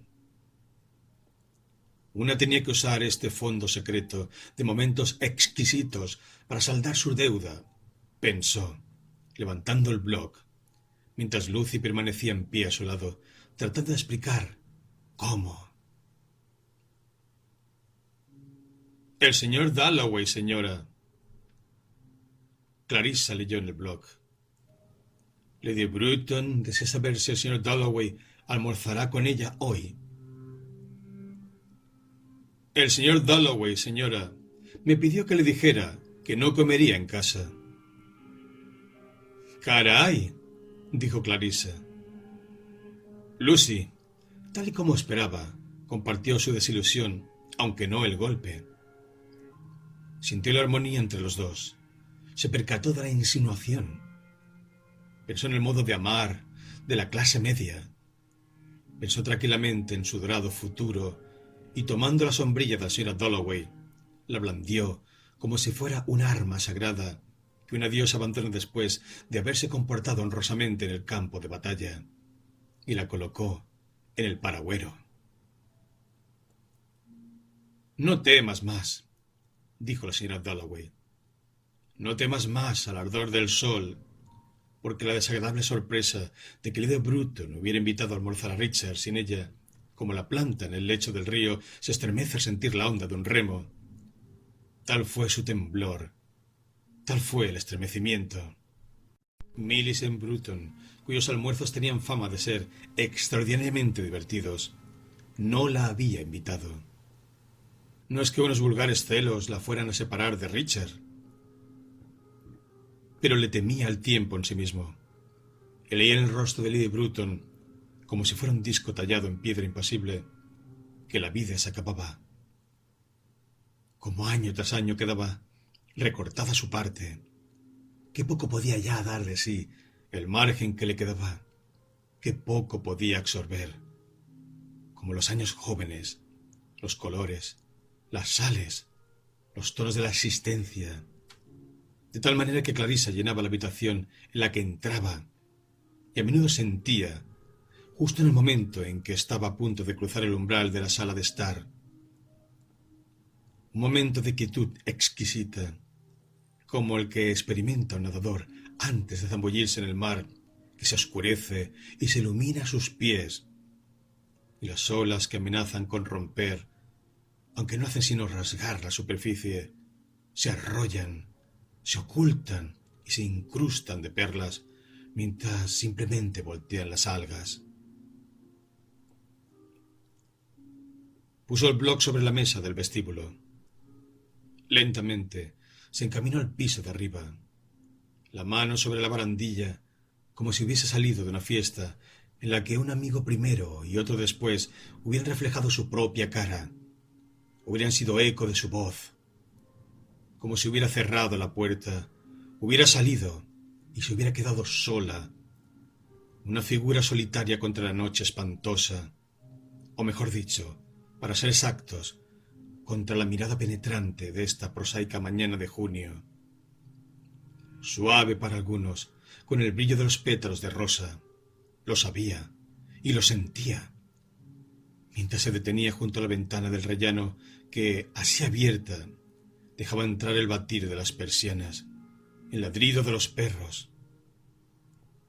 Dejaba entrar, pensó, sintiéndose repentinamente marchita, avejentada, sin pecho, La algarabía, el soplo, el florecer del día al aire libre, al otro lado de la ventana, fuera de su cuerpo y de su cerebro, que ahora le fallaba. Porque Lady Broughton, cuyos almuerzos tenían fama de ser extraordinariamente divertidos, no la había invitado. Como una monja que se retira, o como un niño que explora una torre, subió. Arriba. Se detuvo ante la ventana, llegó al baño. Allí estaba el linóleo verde y un grifo que goteaba. Había un vacío alrededor del corazón de la vida, una buhardilla. Las mujeres deben despojarse de sus ricos atavíos. Al mediodía deben desvestirse. Pinchó la almohadilla de alfileres y dejó sobre la cama su sombrero de plumas amarillo. Las sábanas estaban limpias, tensamente estiradas en un ancho embozo, de lado a lado. Su cama se volvería cada vez más estrecha. La vela estaba a medio consumir, y Clarisa estaba profundamente inmersa en las memorias del barón Marbot. Se había quedado leyendo hasta tarde el pasaje sobre la retirada de Moscú. Como la cámara deliberaba hasta tan tarde, Richard insistió después de su enfermedad que debía dormir sin ser molestada. Y de verdad que ella prefería leer la retirada de Moscú. Él lo sabía. Así pues, la habitación era una buhardilla. La cama estrecha, y allí tumbada, leyendo, porque dormía mal. No podía despojarse de una virginidad conservada a través de partos, una virginidad que se pegaba a ella como una sábana. Preciosa en la adolescencia, de repente llegó un momento, por ejemplo, en el río, bajo los bosques de Cliveden, en que, debido a alguna contracción de este frío espíritu, Clarisa le había fallado. Y después en Constantinopla, y otra vez y otra más. Sabía qué era lo que le faltaba. No era belleza, no era inteligencia. Se trataba de algo central que penetraba todo. Algo cálido que alteraba superficies y rompía el frío. Contacto de hombre y mujer, o de mujeres juntas. Porque eso sí que podía percibirlo vagamente. Le dolía. Sentía escrúpulos sacados de Dios sabe dónde. O bien, eso creía, enviados por la naturaleza, infaliblemente sabia. Con todo, en algunas ocasiones era incapaz de resistirse al encanto de una mujer, no de una niña, de una mujer confesándole, como hacían a menudo, un mal paso, una locura. Y ya fuera por compasión, o por su belleza, o porque ella era mayor, o por alguna contingencia, como un leve aroma o un violín en la casa de al lado. Tan extraño es el poder del sonido en ciertos momentos. Ella sentía, sin lugar a dudas, lo que los hombres sienten. Solo por un instante, pero era suficiente.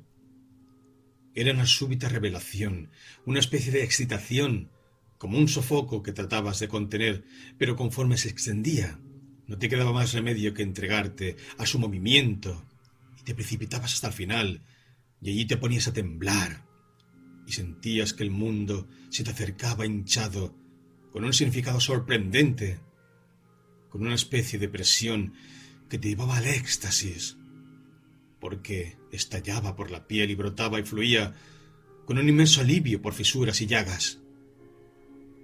Y entonces, en ese preciso momento, había tenido una iluminación, la luz de una cerilla que arde en una flor de azafrán, un significado interno que casi llegaba a verbalizarse.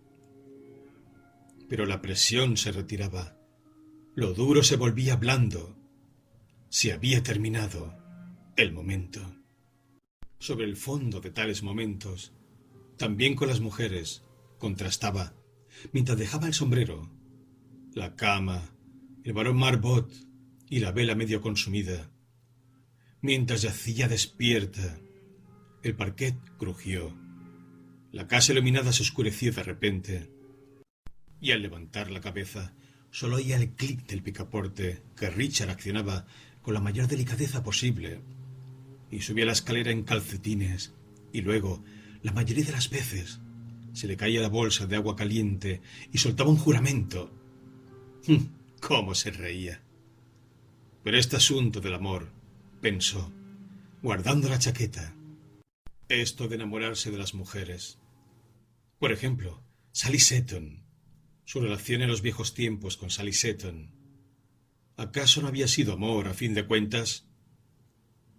Se sentaba en el suelo. Esa era la primera impresión que conservaba de Sally. Se sentaba en el suelo con las manos en las rodillas, fumando un cigarrillo. ¿Dónde fue que ocurrió? ¿En la casa de los Manning? ¿De los Kinloch Jones? En una fiesta, aunque no sabía con certeza dónde, porque recordaba claramente haber preguntado al hombre con el que estaba: ¿quién es esa?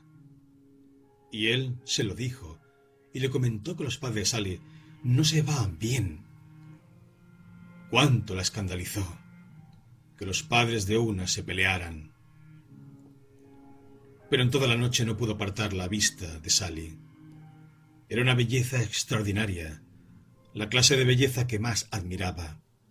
Morena, ojos grandes, con aquella gracia que, por no tenerlo ella, siempre envidió. Una especie de abandono, como si fuera capaz de decir cualquier cosa, de hacer cualquier cosa. Un aire mucho más frecuente en las extranjeras que las inglesas. Sally siempre decía que por sus venas corría sangre francesa, que un antepasado suyo había estado con María Antonieta y que le cortaron la cabeza y que le había dejado un anillo con un rubí. Quizá fuera aquel verano en que Sally se presentó en Burton, completamente por sorpresa, sin un penique en el bolsillo, después de la cena, asustando de tal manera a la pobre tía Elena que nunca la perdonó. En su casa se había producido una discusión tremenda. Literalmente, no tenía ni un penique aquella noche cuando recurrió a ellos. Había empeñado un broche para hacer el viaje. Se había ido a toda prisa, en un arrebato. Se quedaron hablando hasta altas horas de la noche. Sally fue quien le hizo darse cuenta, por primera vez, de lo protegida que resultaba la vida en Burton. No sabía nada acerca del sexo ni de problemas sociales. En una ocasión vio a un viejo caer muerto en un campo. Había visto vacas que acababan de parir a sus terneros. Pero a la tía Elena nunca le gustaron las discusiones, fueran del tema que fueren. Cuando Sally le dio a Clarissa el William Morris, tuvo que forrarlo con papel de estraza. Se quedaban sentadas horas y horas hablando en su dormitorio del último piso, hablando de la vida, de cómo iban a reformar el mundo. Querían fundar una sociedad que aboliera la propiedad privada, y llegaron hasta escribir una carta, aunque no llegaron a mandarla. Las ideas eran de Sally, por supuesto, pero ella muy pronto adoptó ese mismo entusiasmo. Leía a Platón en la cama. Antes del desayuno, leía a Morris, leía a Shelley a todas horas. El vigor de Sally era impresionante, su capacidad, su personalidad, como lo que hacía con las flores, por ejemplo. En Burton siempre había unos jarrones pequeños y alargados a lo largo de la mesa. Sally salía, cogía malvas, dalias, todo género de flores que nunca se habían visto juntas. Les cortaba la cabeza y las echaba en unos cuencos con agua donde quedaban flotando. El efecto era extraordinario. Al entrar a cenar, a la caída de la tarde, desde luego que la tía Elena consideraba cruel tratar así a las flores. En otra ocasión, olvidó su esponja y se puso a correr desnuda por el pasillo. Aquella vieja y siniestra doncella, Ellen Atkins, anduvo gruñendo. ¿Y si algún caballero la hubiera visto, qué? De verdad, Sally escandalizaba. Era desaliñada, decía su papá.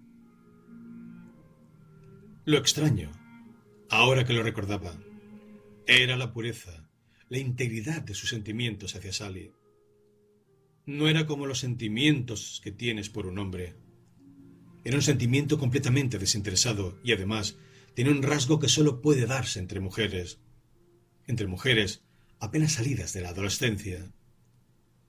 Era un sentimiento protector, por su parte, surgido de una especie de conciencia y de unión solidaria, del presentimiento de que el destino las iba a separar irremediablemente. Siempre hablaban del matrimonio en términos de catástrofe. Y de ahí su postura de caballero andante, ese sentimiento protector, mucho más fuerte en ella que en Sally. Y es que en aquellos días Sally se comportaba como una tal insensata. Hacía las mayores idioteces por puro alarde, montaba en bicicleta por el parapeto de la terraza, fumaba puros. Absurda. Eso es lo que era, muy absurda. Pero el encanto era abrumador, al menos para ella. Tanto que todavía recordaba aquellos momentos en que, de pie en su dormitorio del último piso, con la botella de agua caliente en las manos, decía en voz alta: «Ella está bajo este techo. Está bajo este techo». No. Ahora las palabras ya no significaban absolutamente nada para ella. No percibía ya ni el eco de su antigua emoción. Pero en cambio, sí se acordaba de los escalofríos que le producía la emoción y de cómo se arreglaba el pelo en una especie de éxtasis. Ahora la antigua sensación empezó a regresar a ella, mientras se quitaba las horquillas, las dejaba sobre el tocador, se arreglaba el peinado, con las cornejas ascendiendo y descendiendo en la luz rosada del atardecer, y de cómo se vestía y bajaba la escalera, y cómo sentía, al cruzar la sala, que, si tuviese que morir ahora, sería el momento más dichoso. Y así se sentía, como Otelo, y lo sentía. Estaba convencida de ello, con tanta fuerza como Shakespeare quiso que Otelo lo sintiera.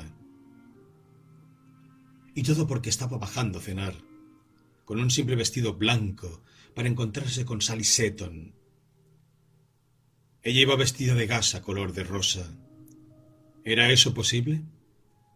En cualquier caso, parecía todo luz, resplandeciente, como un pájaro o un etéreo plumón que hubiera entrado con un soplo de viento y se hubiese posado un instante en una zarza.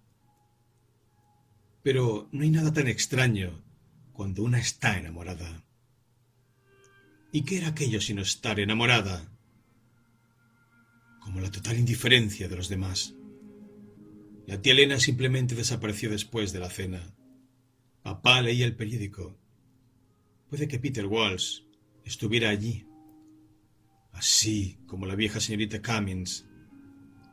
Joseph Breakoff sí estaba, sin duda, porque venía todos los veranos, pobre viejo, a pasar semanas y semanas, y fingía enseñarle alemán a Clarissa, cuando en realidad se dedicaba a tocar el piano y a cantar piezas de Brahms, sin tener voz para ello en absoluto.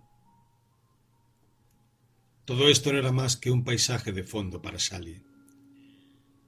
De pie junto a la chimenea, hablaba, con esa voz tan hermosa, que cuanto decía sonaba como una caricia, dirigiéndose a papá, que había empezado a sentirse atraído un tanto en contra de su voluntad. Nunca pudo olvidar el haberle prestado uno de sus libros y encontrárselo empapado en la terraza, cuando de pronto decía: «Qué lástima estar sentados aquí dentro». Y salieron todos a la terraza y se pusieron a caminar de allá para acá. Peter Walsh y Joseph Breakoff continuaron con su charla sobre Wagner. Ella y Sally le siguieron, un poco rezagadas. Entonces se produjo el momento más exquisito de su vida, al pasar junto a una hornacina de piedra con flores. Sally se detuvo, cogió una flor, la besó los labios.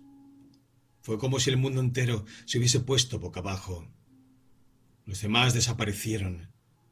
Allí estaba ella a solas con Sally, y tuvo la impresión de que le habían hecho un regalo, bien envuelto, y que le habían pedido que lo guardara, sin mirarlo. Un diamante, algo infinitamente precioso, bien envuelto, y mientras andaban, para allá y para acá, para allá y para acá, ella lo abrió, y al hacerlo le quemó su resplandor, la revelación, el sentimiento religioso. Y entonces el viejo Joseph y Peter aparecieron frente a ellas. ¿Contemplando las estrellas?, dijo Peter. Fue como frotarse la cara contra una pared de granito en la oscuridad. Fue desagradable, fue horrible. No por ella misma. Lo único que sentía fue lo mucho que ya estaba sufriendo Sally, maltratada. Sintió la hostilidad de Peter, sus celos, su decisión de entrometerse en su relación. Todo esto lo vio como se ve un paisaje a la luz de un relámpago. Y Sally nunca la admiró tanto. No se dejó amilanar, invicta, dominó la situación. Se echó a reír.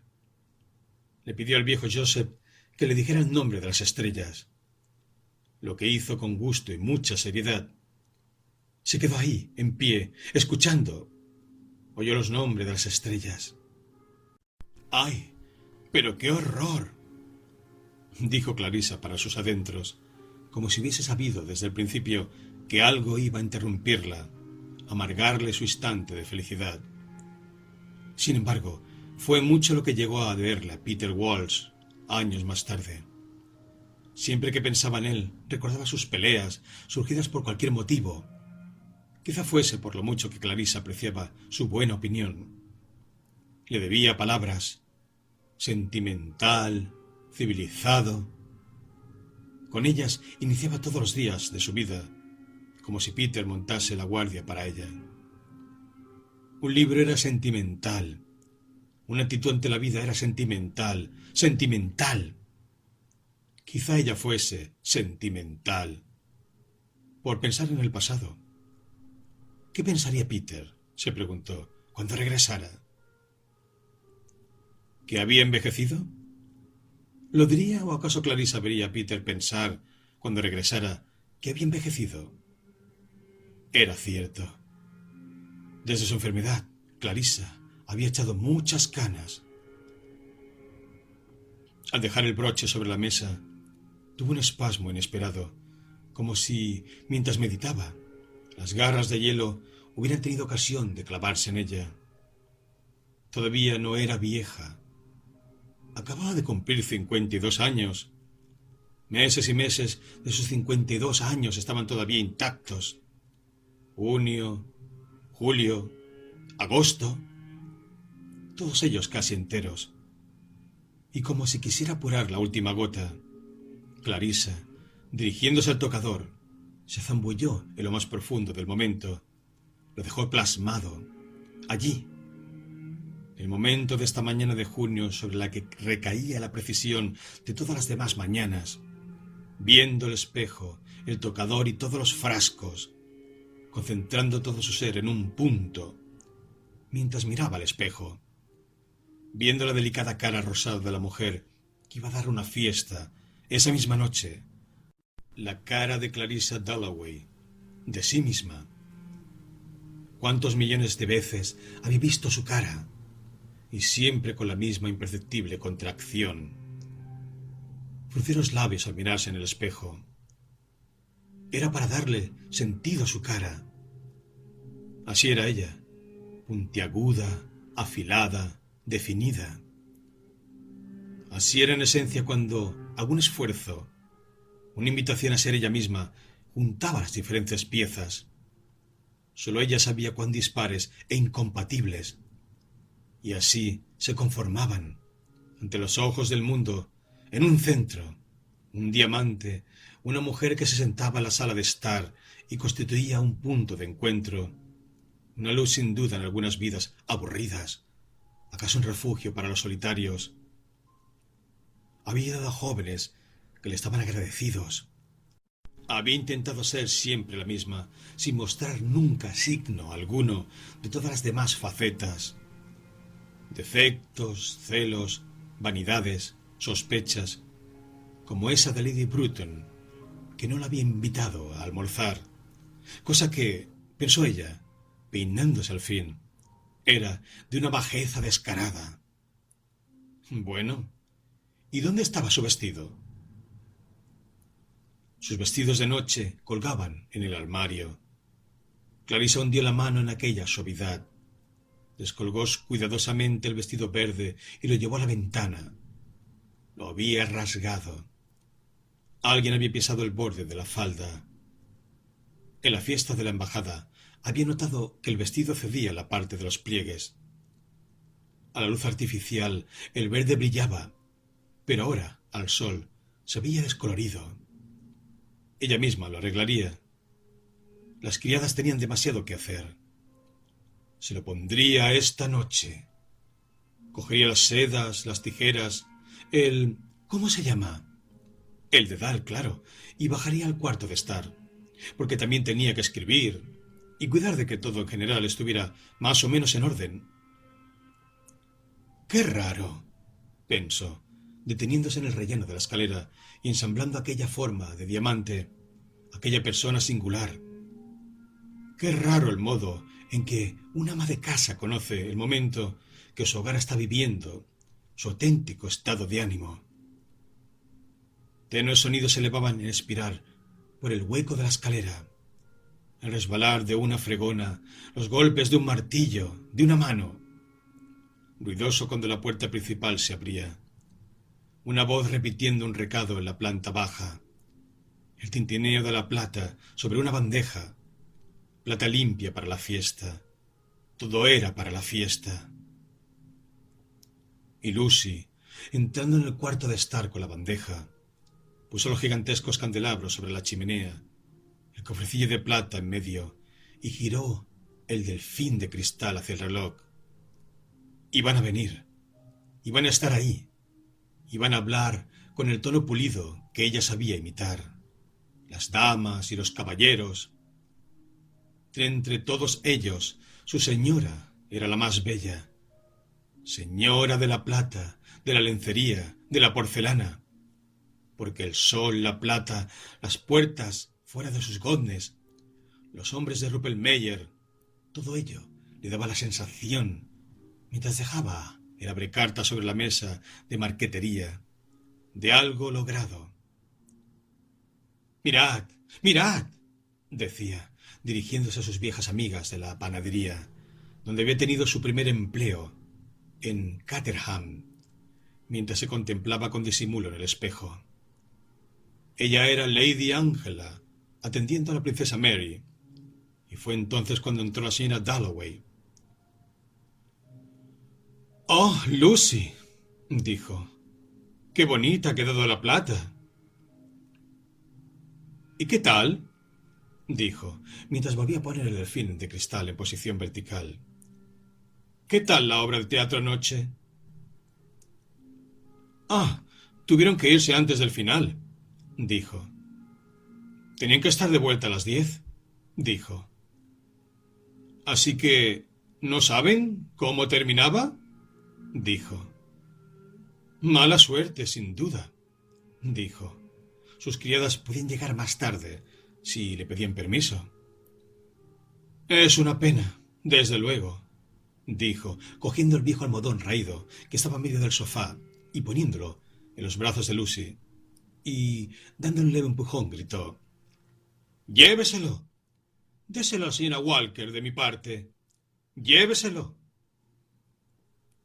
Lucy se detuvo en la puerta del cuarto de estar, sosteniendo el almohadón, y dijo, muy tímidamente, sonrojándose, si podía ayudarla a coser aquel vestido.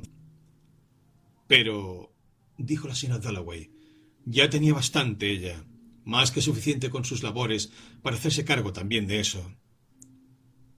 «Pero gracias, Lucy, gracias, muchas gracias», dijo la señora Dalloway, y sigue diciendo gracias, gracias, sentándose en el sofá con el vestido sobre las rodillas, las tijeras, las sedas.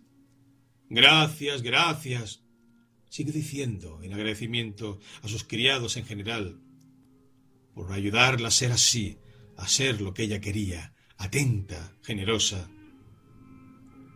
Sus criados la apreciaban. Y este vestido suyo, ¿dónde estaba el descosido? Y ahora la aguja que tenía que enhebrar. Era uno de sus vestidos favoritos, uno de Sally Parker, casi el último que llegó a confeccionar. Qué lástima, porque Sally se había retirado ya. Vivía en Ealing. Y si tengo un momento libre, pensó Clarissa, pero ella nunca lo tendría, ir a visitarla a Ealing. Por cierto, que era todo un personaje, pensó Clarissa, una verdadera artista. Tenía unas ideas un poco fuera de lo común, pero sus vestidos nunca fueron raros. Los podía llevar en Hatfield, en el Palacio de Buckingham. Los había llevado en Hatfield, en el Palacio de Buckingham. El sosiego descendió sobre ella, la calma, la satisfacción, mientras la aguja, juntando suavemente la seda, unía los pliegues verdes y los cosía, muy lentamente, a la cintura. Lo mismo que las olas, que en un día de verano se juntan, se doblan y caen, se juntan y caen. Parece que el mundo entero estuviera diciendo: esto es todo, con más y más gravedad, hasta que incluso el corazón que late en el cuerpo, que está tomando el sol en la playa, dice también: esto es todo.